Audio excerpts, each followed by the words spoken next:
Welcome to the sinister side, a place where history reveals its darkest face and the stories left out of textbooks finally come to light.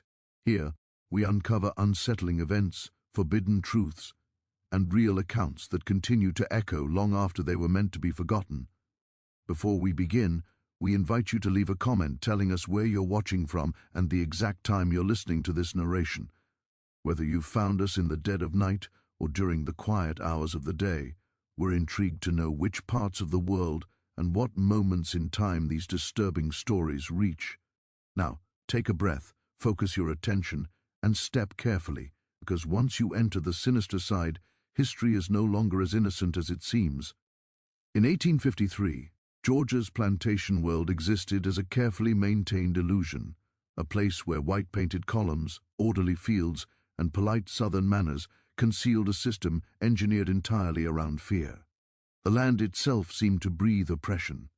Vast stretches of cotton fields rolled endlessly beneath the sun, worked from dawn until darkness by enslaved bodies that were considered tools rather than lives.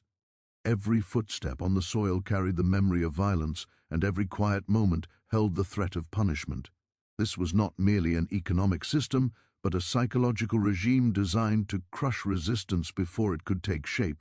Fear was not an accidental byproduct of slavery, it was its foundation, carefully cultivated and relentlessly enforced. On Georgia plantations, power was displayed openly and constantly. Whips hung where everyone could see them, even when they were not in use. Shackles, stocks, and iron collars were kept nearby, not because they were needed every day, but because their presence alone served as a warning. Enslaved people learned quickly that silence was safer than speech, obedience safer than thought. A single accusation, a perceived glance of disrespect, or a moment of exhaustion could result in punishment, severe enough to scar the body for life. Violence was unpredictable by design, ensuring that no enslaved person could ever feel secure, even when they followed every rule. The plantation was a closed universe with its own laws, where the master's word outweighed any written statute. Courts existed, but they rarely interfered with what happened on private land. The enslaved were legally defined as property, which meant that cruelty was often framed as discipline and murder could be dismissed as loss of investment. This legal structure emboldened masters to rule with absolute authority. Their dominance extended beyond labor into every aspect of existence: food, sleep, family, and even grief. Parents could not protect their children, husbands could not shield their wives, and bonds of love were constantly threatened by sale or separation. Georgia's climate added another layer of torment. The heat was suffocating, especially during harvest season when bodies were pushed beyond endurance. Hunger was constant. Rations were intentionally minimal, calculated to keep enslaved workers alive but weak. Malnutrition made resistance harder, both physically and mentally. Disease spread quickly in overcrowded quarters where medical care was non-existent. Death was common, yet rarely acknowledged. A body could be buried without ceremony, its absence replaced by another purchased human being. The fear was not only physical but deeply psychological. Enslaved people lived under constant surveillance.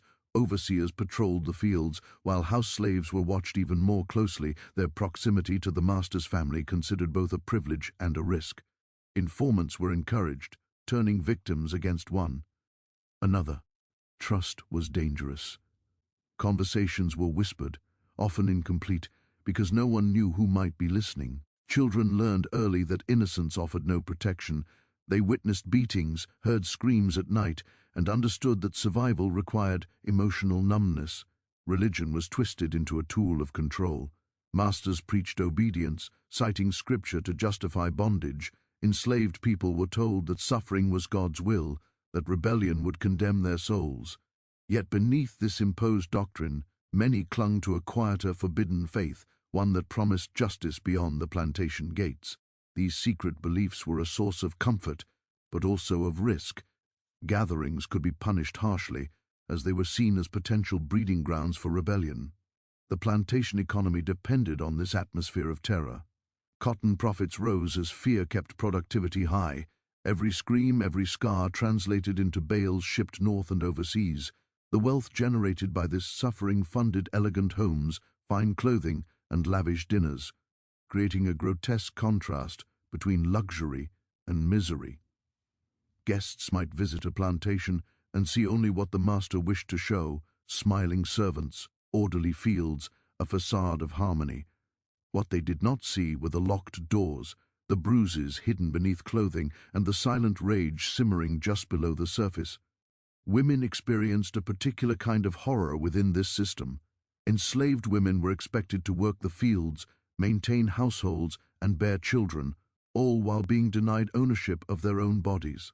Sexual violence was widespread and rarely acknowledged. Resistance could result in brutal punishment, yet compliance offered no safety, only continued exploitation. Children born from these assaults inherited the status of enslaved, turning personal trauma into generational bondage. The plantation thus became a place where intimacy itself was weaponized. Children, too, were shaped by fear. Enslaved children were forced into labor at a young age, their play replaced by responsibility. They learned to read the moods of adults, to anticipate violence before it erupted. White children, raised within this system, absorbed its values as normal. They witnessed domination daily and learned that cruelty carried no consequences. This normalization of violence ensured that the system would reproduce itself, passing fear and power from one generation to the next. Runaways were the system's greatest anxiety. The mere idea that someone could escape challenged the myth of total control. As a result, punishment for attempted escape was severe and public. Whippings, brandings, and mutilations were performed as warnings. Notices describing runaway slaves were posted, reducing human beings to physical descriptions and rewards. Even those who never attempted escape lived with the knowledge that the desire itself was dangerous. By 1853, tensions were rising across the South. Abolitionist voices grew louder, and rumors of revolt circulated among plantations like forbidden whispers. Masters responded by tightening control, increasing patrols, and intensifying punishments. Fear escalated on both sides. Enslaved people feared punishment while masters feared rebellion. This mutual terror created an unstable environment where extreme actions became more likely. When a system relies entirely on violence, it inevitably produces violence in return. Within this oppressive world, the plantation functioned like a pressure chamber. Every injustice added weight, every humiliation increased the strain.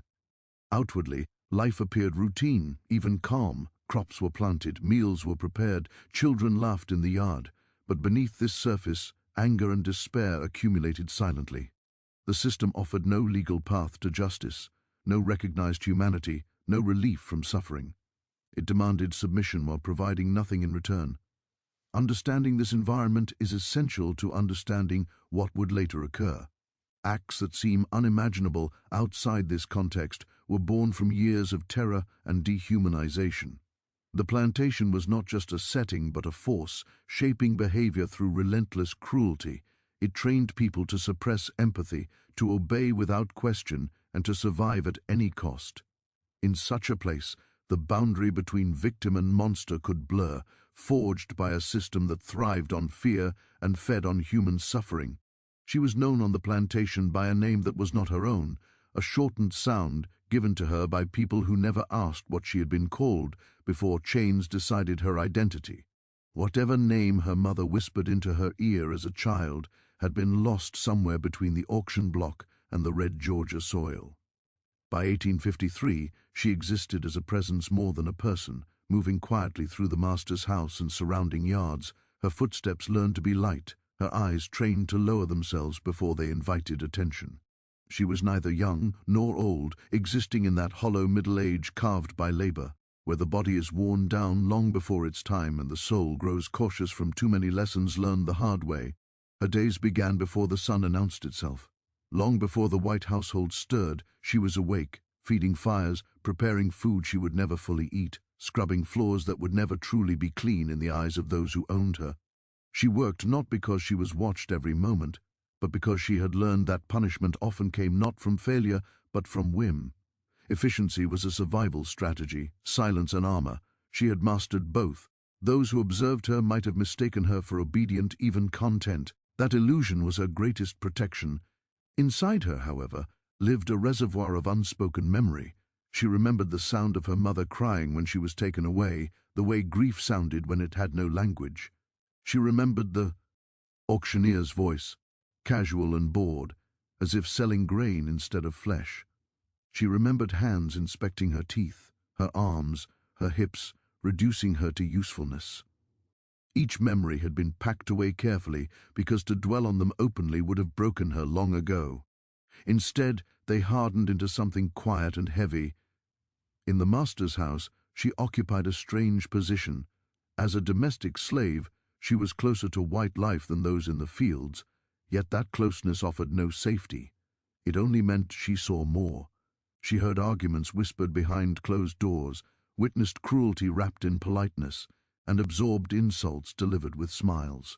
She learned that proximity to power did not grant humanity, it merely exposed one to power's ugliest habits. The master's wife regarded her with suspicion, projecting her own fears onto a woman who had no right to fear at all. The master himself barely acknowledged her unless something displeased him. When he did speak, it was often to remind her of her place. The children, however, were unavoidable. They followed her movements, mimicking the tone they heard adults use, testing boundaries they were never taught to question. They pulled at her clothing, mocked her speech, laughed when she flinched. They were children, but they were also students of the world that raised them, absorbing lessons in dominance as naturally as language. Their cruelty was careless, unexamined, and therefore constant. She learned to endure their presence with the same restraint she applied to everything else, swallowing irritation before it could become visible. Hunger shaped her days as much as labor. The food she prepared was rich, heavy with meat and butter, while her own rations were sparse and repetitive. Cornmeal, scraps, whatever was deemed sufficient to keep her alive. Hunger sharpened the senses and dulled the patience. It gnawed at her body and mind alike, turning small indignities into deeper wounds. Still, she ate quietly, never complaining, never asking for more. Need was dangerous when spoken aloud. She had once tried to resist in small ways, a delayed response, a look held too long. Each time the lesson had been swift and painful. Bruises hidden beneath fabric taught her the cost of even minor defiance. Over time, resistance retreated inward. Her body complied, but her thoughts grew guarded, private, inaccessible. This internal withdrawal was not peace, but it was survival. It allowed her to function without surrendering entirely. Nights were the hardest. Exhaustion did not guarantee sleep. Memories surfaced when the house grew quiet, when the day's demands loosened their grip. She replayed moments she wished she could change, words she wished she could speak. Sometimes she imagined escape, though she knew the woods were full of dangers and the roads even more so. Escape lived in her mind, not as a plan, but as a symbol, a reminder that another life was conceivable, even if unreachable. Loss had cared her deeply. She had borne children who were taken from her, sold to settle debts or expand profits. Each separation carved something out of her that never healed. Grief, when repeated often enough, transformed into something colder. It taught her not to hope, not to attach, not to expect kindness from a world that thrived on taking. These losses did not make her numb, as some might assume. They made her careful, aware that love itself could be weaponized against her. The plantation demanded performance. Enslaved people were expected to appear cheerful, grateful, loyal. She understood this expectation well. She practiced her expressions, offering smiles when required, softening her voice to avoid accusation. This performance protected her, but it also deepened the divide between her inner world and the role she played. Over time, the gap grew so wide that even she struggled to recognize herself within it. Despite everything she observed, she noticed patterns, routines, moments when supervision loosened.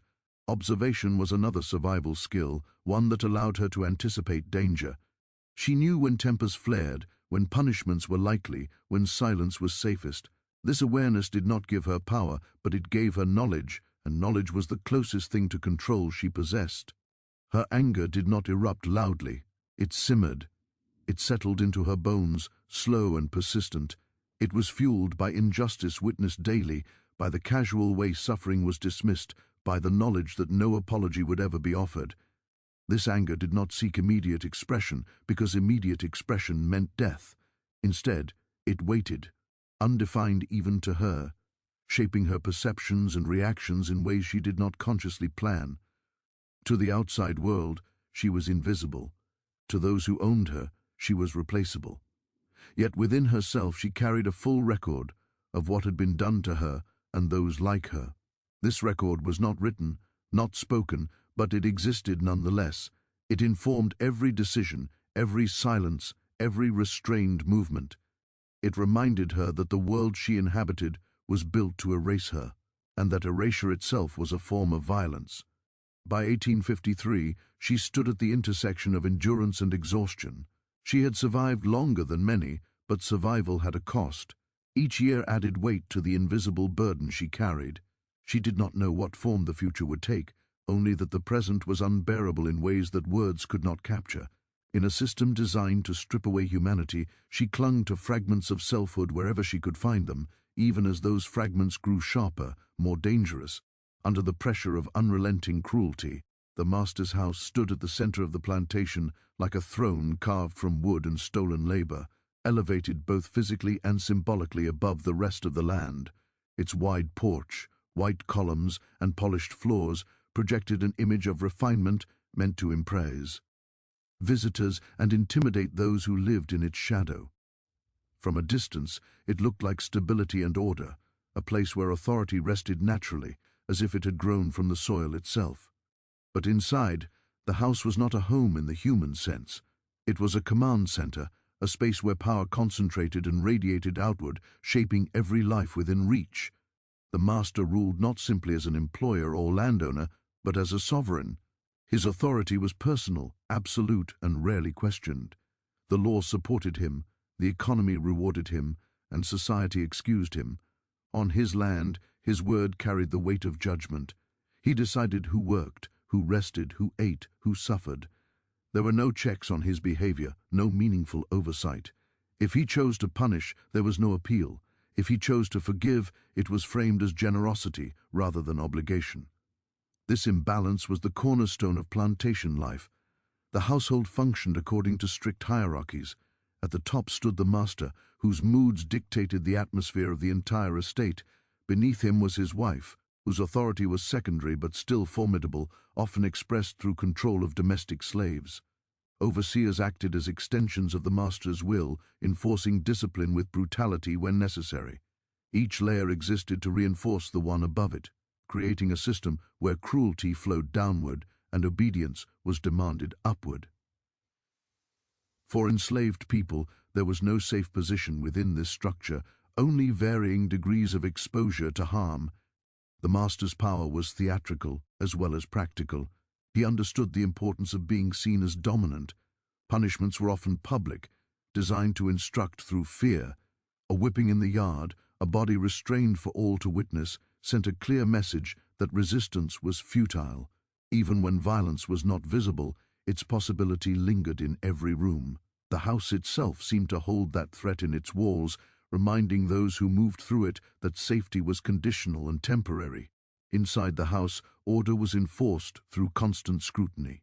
Domestic slaves were expected to anticipate needs before they were spoken, to move silently, to exist without inconvenience. Mistakes, even accidental ones, were interpreted as disrespect.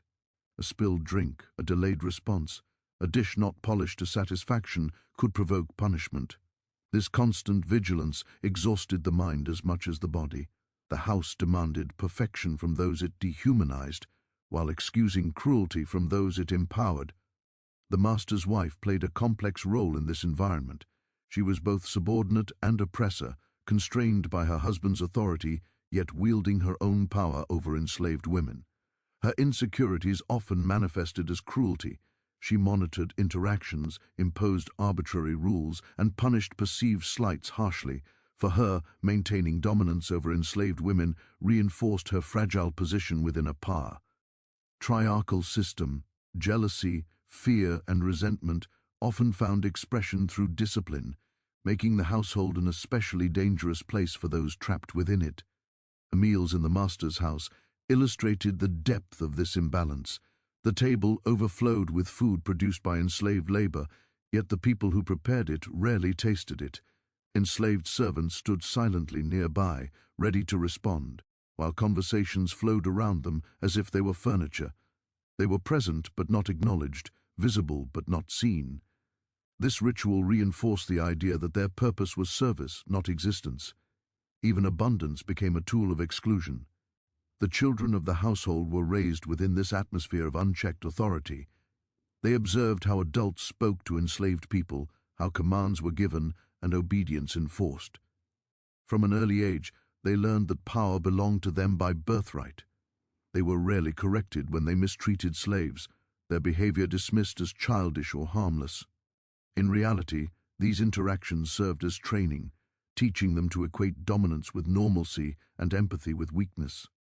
Privacy did not exist for enslaved people in the master's house. Their movements were tracked, their conversations monitored, their bodies inspected for signs of disobedience. Even rest was regulated. Sleep could be interrupted at any moment, summoned by a bell or a voice that did not tolerate delay. This constant intrusion stripped away any sense of personal boundary, reinforcing the idea that enslaved people belonged entirely to their owners, not just during labor, but at all times. The master's house also functioned as a place where secrets were kept and buried. Acts of violence, exploitation, and abuse occurred behind closed doors, hidden from public view. Sexual violence, in particular, was cloaked in silence. Victims had no language within the system to name what was done to them, and perpetrators faced no consequences.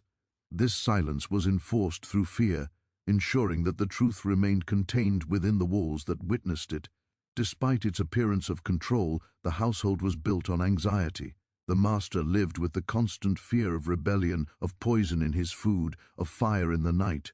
This fear fueled further cruelty, creating a cycle where violence bred paranoia, which in turn justified more violence.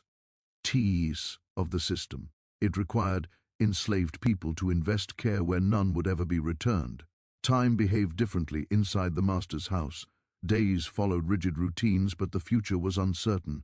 An enslaved person could be sold, punished, or relocated at a moment's notice. This instability prevented long-term planning, keeping people focused on immediate survival rather than resistance. The master benefited from this uncertainty as it fractured solidarity and maintained control.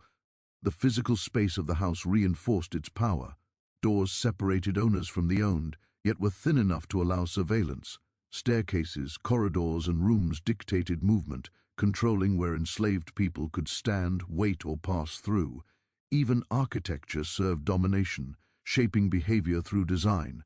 The house was not neutral, it was an instrument. Within this environment, humanity was constantly denied. Enslaved people were addressed by first names or nicknames, never titles.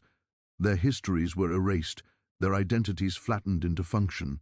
They were cooks, maids, drivers, but never individuals. This reduction made cruelty easier to administer as it required less moral reckoning. To harm a tool was not considered violence, it was maintenance. By maintaining absolute control within his household, the master reinforced his authority over the entire plantation. The house set the tone.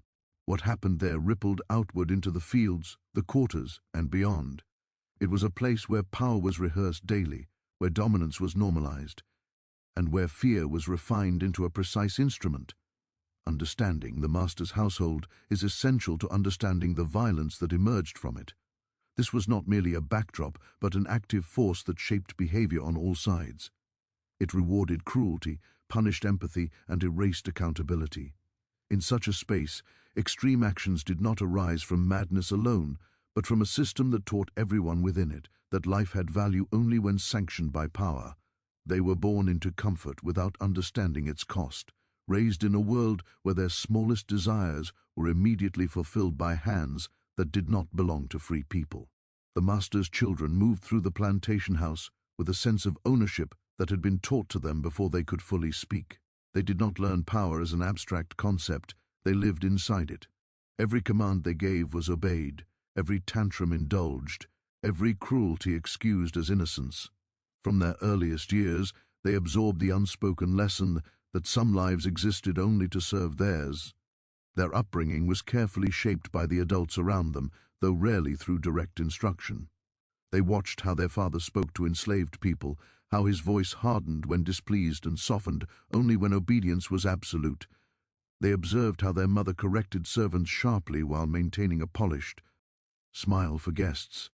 These daily performances taught the children that domination was not only acceptable but respectable. Cruelty, when wrapped in authority, carried no shame. The children treated the enslaved woman as a fixture of the house rather than a person.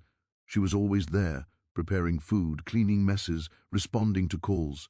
Her presence was so constant that it blended into the background of their lives, like furniture or walls. Because she was always available, she became invisible, and because she was invisible, they felt no obligation to consider her feelings or limits. To them, she was not someone who could be hurt, only someone who could react. They tested that reaction often. Small acts of cruelty entertained them. They hid objects and blamed her for their disappearance, watching with fascination as she was scolded or punished. They tripped her as she passed, pulled at her hair, spilled food she had prepared, and laughed when she was forced to clean it again. These acts were not planned with malice. They were spontaneous, careless, and therefore relentless. No one corrected them. No one explained that what they were doing was wrong. Silence from adults became permission. The children learned early that their words carried weight. A complaint, even a casual one, could result in punishment for an enslaved person. This knowledge gave them a dangerous sense of control. They exaggerated mistakes, invented offenses, and sometimes simply lied, knowing their version of events would always be believed. The power to cause harm without consequence became a game, one that taught them nothing about responsibility and everything about entitlement. Affection, when it appeared, was equally distorted. At times, they demanded warmth from the enslaved woman, clinging to her, insisting she comfort them when they were upset. They expected her to soothe their fears, tell them stories, and offer reassurance. This emotional labor was forced, not requested. The lessons of domination were reinforced. Childhood imagination did not soften the system, it replicated it. Education further entrenched these ideas. They were taught reading, writing, and arithmetic, while enslaved people were denied literacy. Knowledge itself became a symbol of superiority.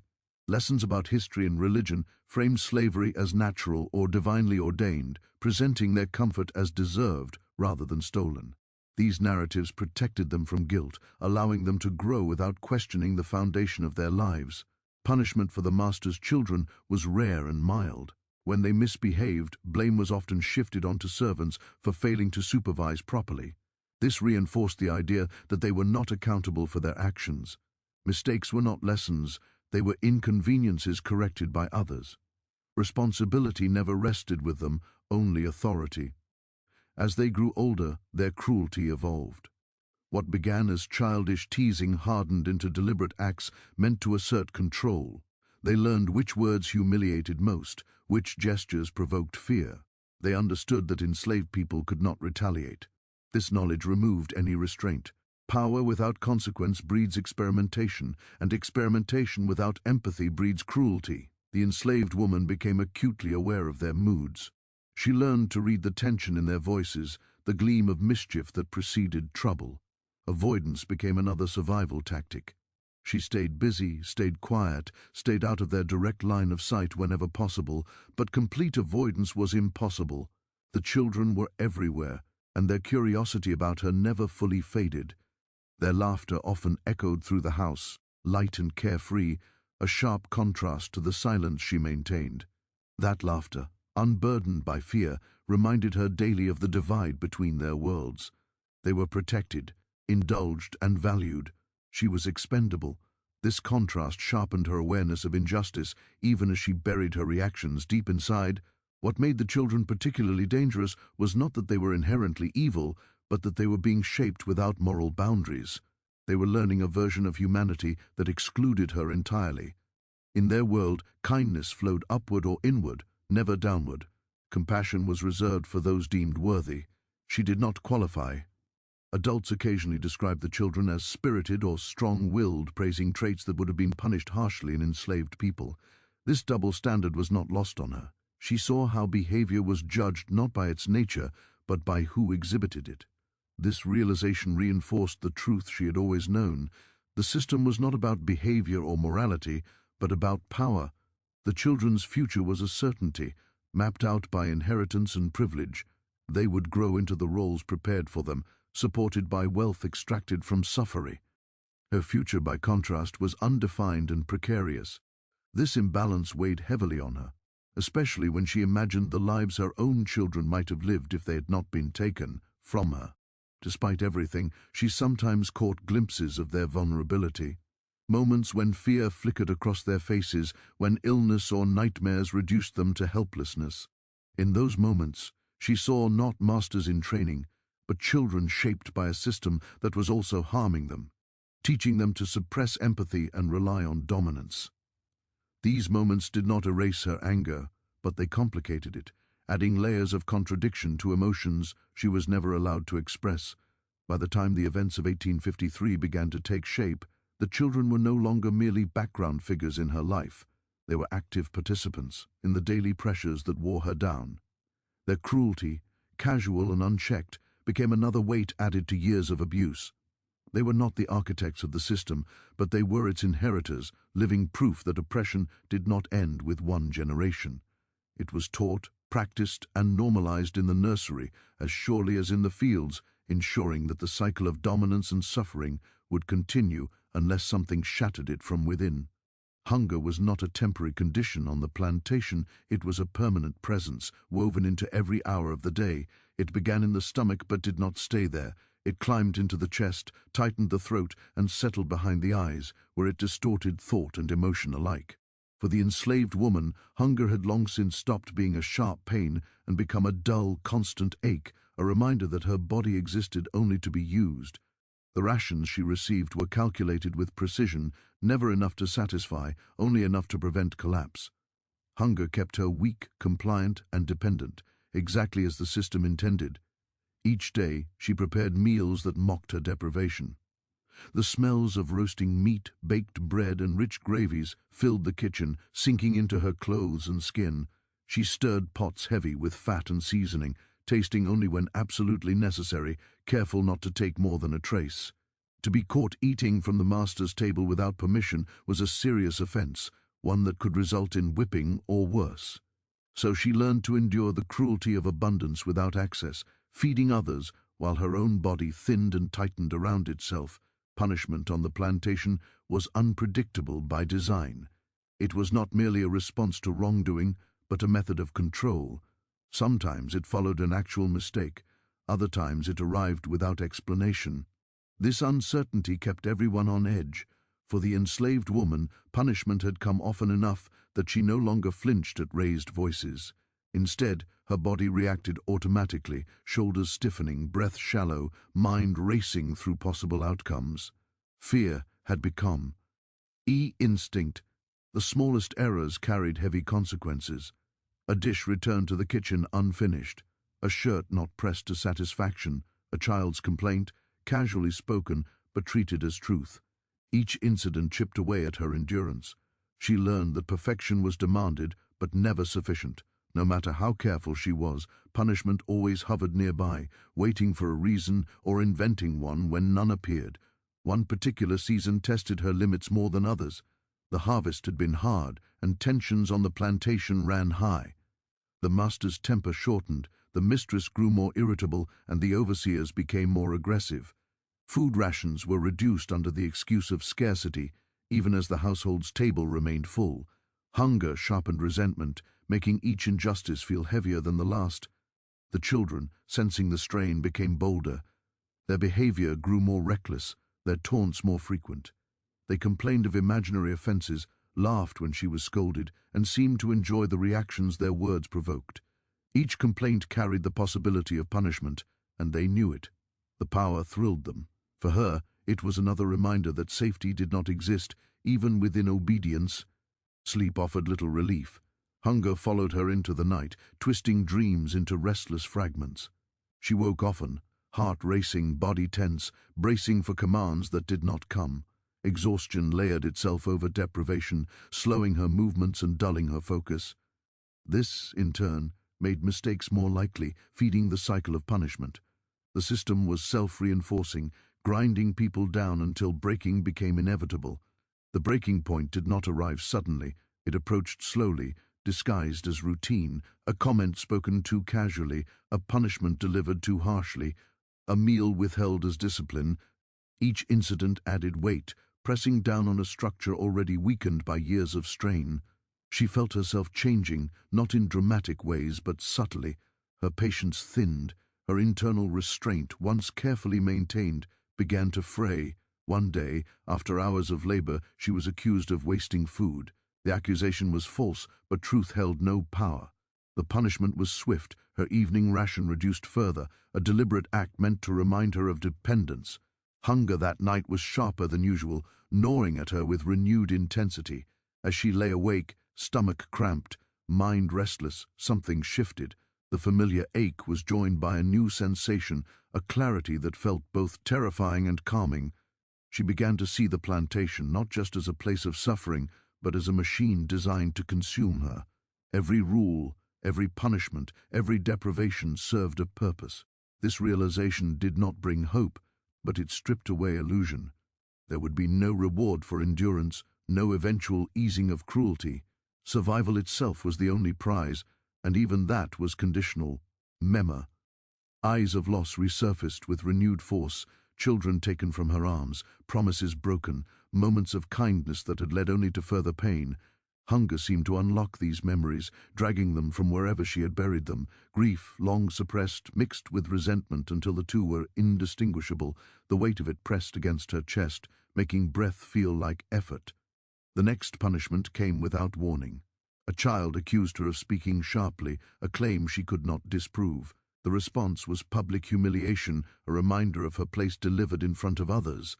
Laughter followed, not just from the children, but from those who saw cruelty as entertainment. Something inside her hardened at that moment. Shame, once a powerful tool, lost its effectiveness. There was nothing left to protect. Hunger and punishment worked together to erode the boundaries she had built within herself. The careful separation between thought and action began to weaken. Ideas she would once have dismissed as dangerous now lingered longer. She did not plan anything in those moments, but she stopped pushing thoughts away. The mind, deprived and exhausted, began to wander into territory shaped by desperation rather than caution. She noticed patterns more closely. Times when supervision eased, moments when routines shifted. Hunger sharpened her attention even as it weakened her body. Punishment had taught her what not to do, but it had also taught her how the system functioned, where its cracks lay. This knowledge had once been purely defensive. Now, it felt different, charged with possibility. The plantation continued its routines, unaware of the internal changes taking place.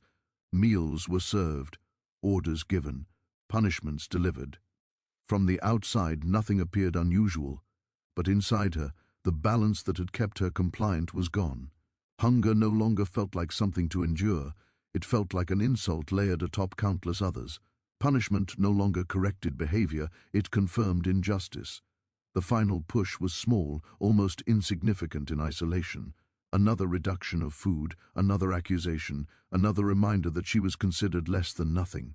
But small pressures, applied relentlessly, can fracture even the strongest structures. In that moment, the weight of years pressed down at once, collapsing restraint into resolve. She did not feel rage in the way stories often describe it, explosive and blinding. What she felt was colder, steadier, a sense of inevitability. Hunger had stripped away excess emotion, leaving behind something sharp and focused.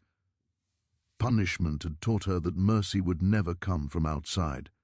Whatever happened next would not be an accident of passion, but the result of a system that had left no other path.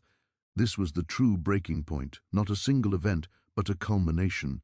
Hunger weakened her body, but strengthened her awareness.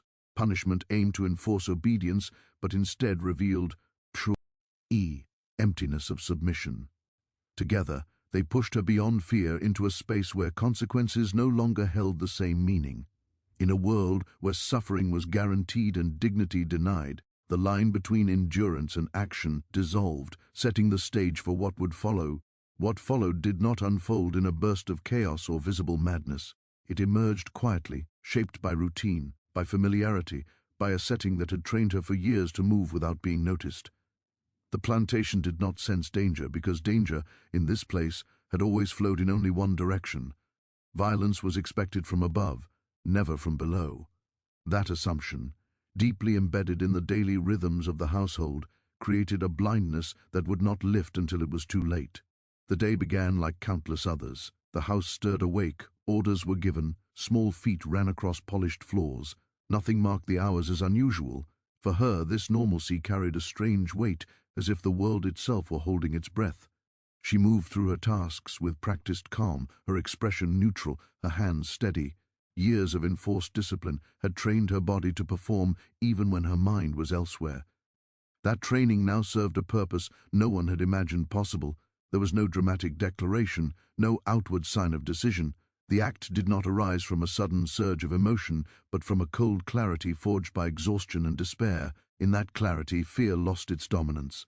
The consequences that had once governed every movement now felt distant, abstract. She understood them, but they no longer held power over her.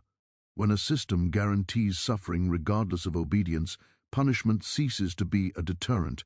It becomes background noise. The environment itself played a role. The plantation was full of hidden spaces, routines designed to separate people, moments when supervision lapsed not out of kindness but out of complacency. She had observed these gaps for years, cataloguing them unconsciously. Now, that knowledge surfaced with unsettling precision. Nothing she did appeared out of place. Nothing triggered immediate suspicion. The house continued its motions, unaware that the rules governing it had already been violated in spirit. What made the act unthinkable to those who would later hear whispers of it was not only its outcome, but its inversion of power. The plantation world was built on the belief that enslaved people were incapable of agency beyond survival. To imagine one acting deliberately, decisively, against the master's family challenged the core narrative that justified the system. That challenge was more terrifying than the loss itself. There was no satisfaction in what she did, no sense of triumph. The moment carried a heavy stillness, a gravity that pressed inward rather than releasing outward. Whatever anger had fueled her breaking point did not manifest as rage. Instead, there was a hollow resolve, a sense that something irreversible had been set in motion. The act did not feel like revenge. It felt like an ending. The plantation animals, raised to consume what the household discarded, had always been part of the background. Their presence was ordinary, unremarkable. Waste, scraps, leftovers, all were absorbed without thought. That ordinariness was part of the horror. In a system that treated human beings as consumable, the boundary between human life and refuse had long been blurred. What occurred did not introduce a new cruelty, it exposed an existing one in its most grotesque form. Silence followed, not the tense silence of anticipation, but the everyday quiet that settles when routines continue uninterrupted. Hours passed. The absence went unnoticed at first, absorbed by the chaos of household life. Children were often elsewhere, voices rising and falling unpredictably. No alarm was raised, no immediate search began. This delay would later haunt those who survived, but at the time it reinforced the illusion that everything remained under control.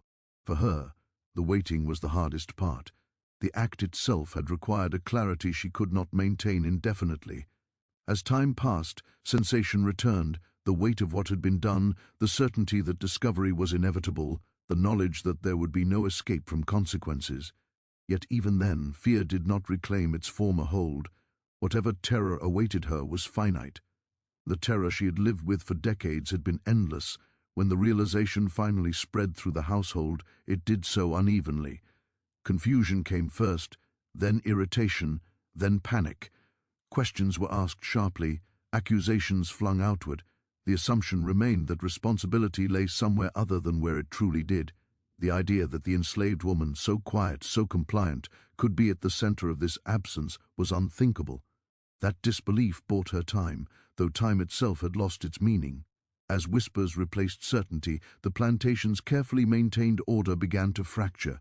Fear shifted direction. The master's authority, once unquestioned, now trembled beneath a realization he could not fully articulate. The system he controlled was not as absolute as he believed. The danger he had always imagined from rebellion and escape had manifested in a form he had never considered. Not loud, not collective, but singular and devastating.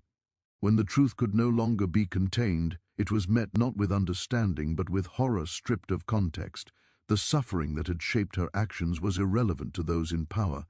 They did not ask why. They asked how, and how quickly they could erase the implications. The act was framed as monstrosity rather than consequence, madness rather than response. This framing protected the system by isolating the blame. She did not defend herself in the way others expected. There were no pleas, no justifications that fit the language of the court or the plantation. How could there be? The truth of her life could not be compressed into an explanation that those who judged her would accept.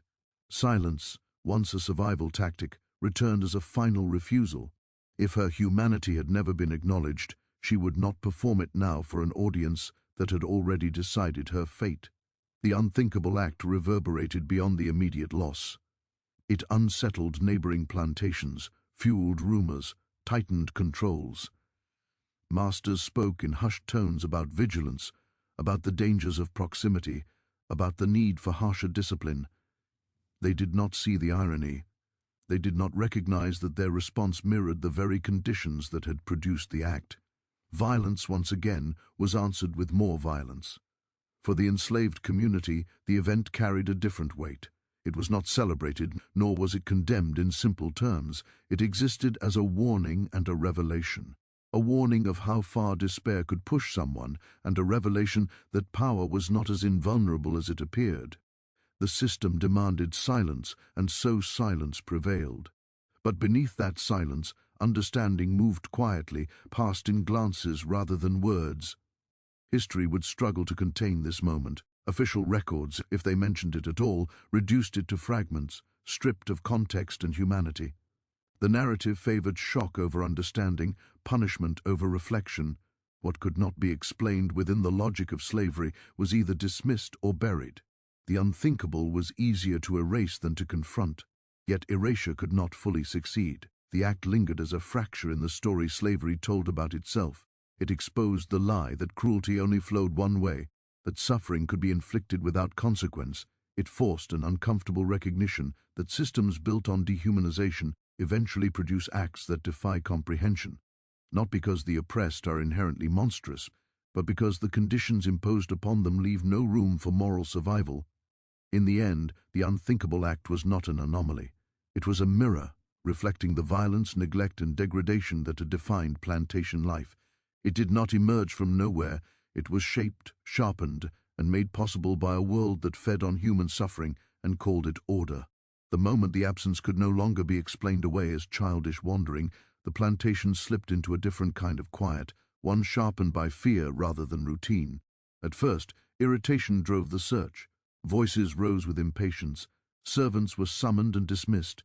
Rooms were checked with the assumption that disorder, not disaster, was the cause. The master's authority expected compliance from the world itself, and when the world did not immediately respond, his frustration curdled into something darker. Panic did not arrive all at once. It seeped in through unanswered questions and unaccounted time. The house became a maze of movement. Doors opened, and C.L.O. said with increasing force. Orders were repeated more loudly, as if volume could compensate for uncertainty. Servants were lined up, questioned, dismissed, then summoned again. Each command carried a tremor of unease. The master's wife moved through the rooms with rigid urgency, her composure cracking at the edges. The children's names were spoken again and again, first sharply, then desperately, each repetition eroding the confidence that had once defined the household. Outside, the search expanded into the yards and surrounding land.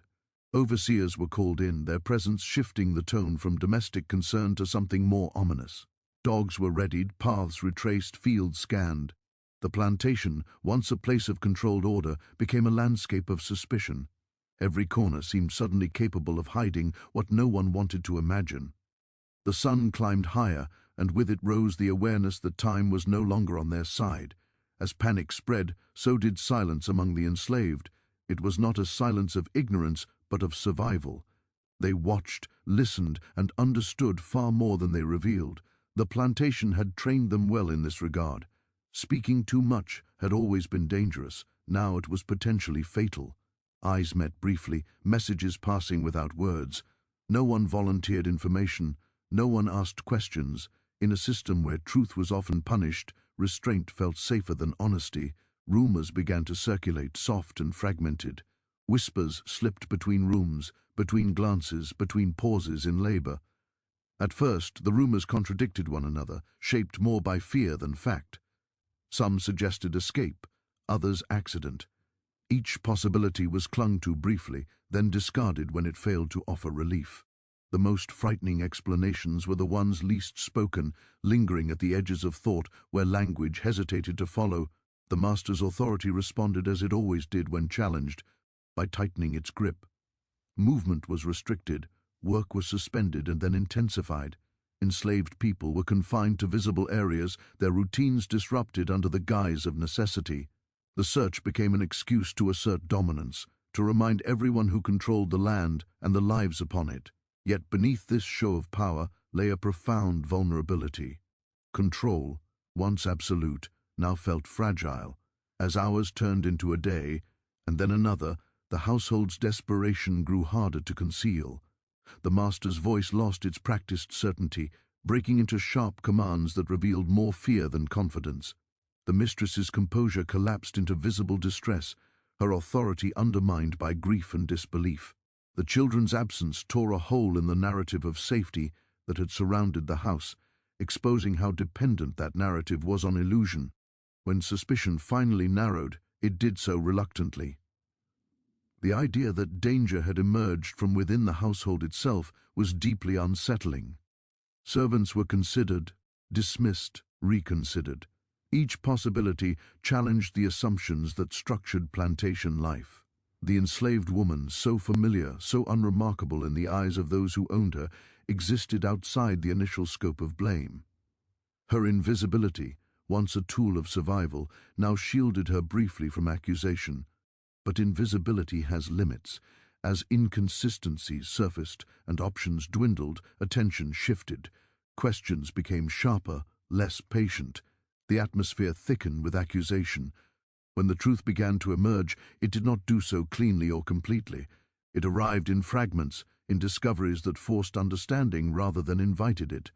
The realization struck, not as a single revelation, but as a series of blows, each one harder to absorb than the last. The reaction was immediate and visceral. Horror eclipsed grief, followed closely by rage. The master's household recoiled from the implications, not only of what had happened, but of what it suggested about their world. The narrative they had relied on, that power ensured safety, that obedience guaranteed order, collapsed under the weight of reality. The need to contain this collapse became urgent.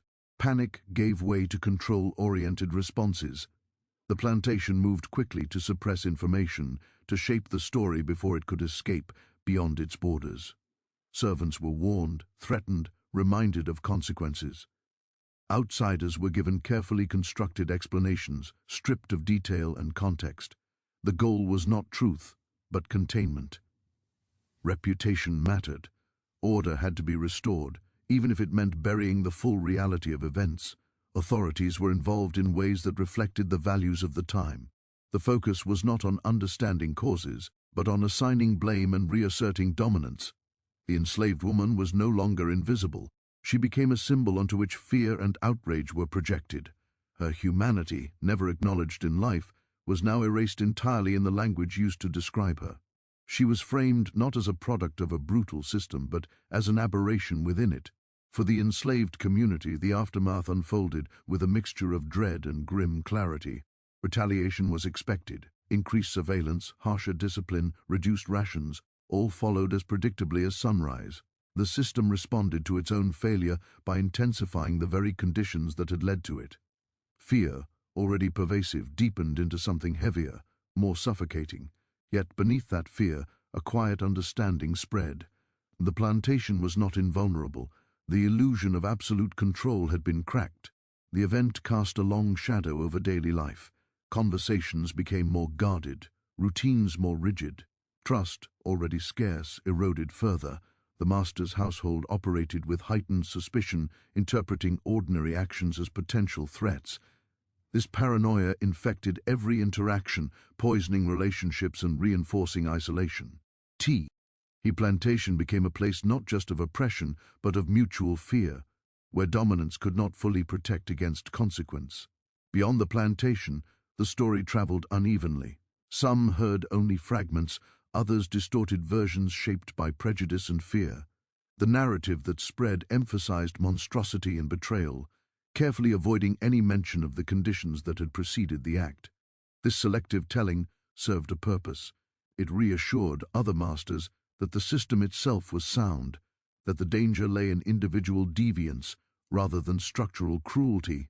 Yet rumors have a way of carrying what official stories omit. In quiet spaces, away from scrutiny, people wondered. They asked questions they would never voice openly.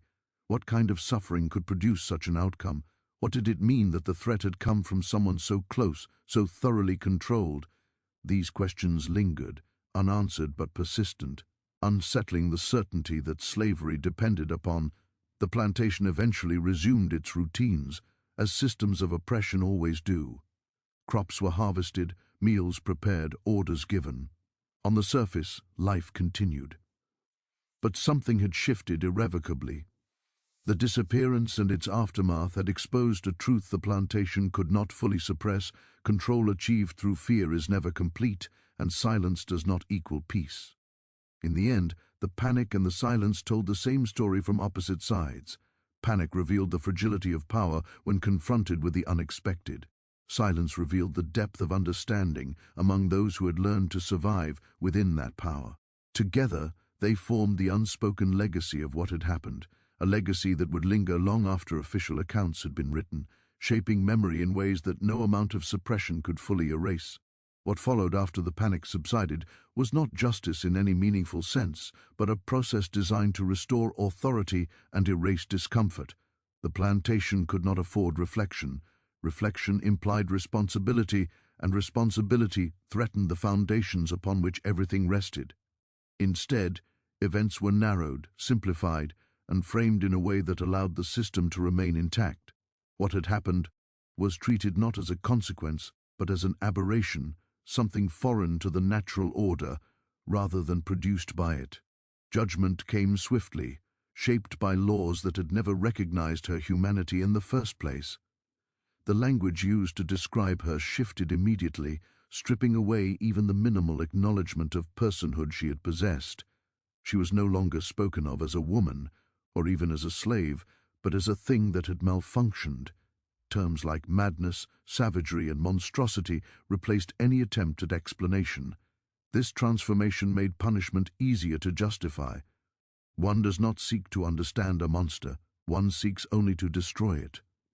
There was no true trial as modern minds would understand it. The outcome was decided long before formalities began. Evidence existed only to confirm what power already believed. Her voice carried no weight, not because she remained silent, but because the system was deaf by design. Even if she had spoken, her words would have been dismissed as manipulation or deceit.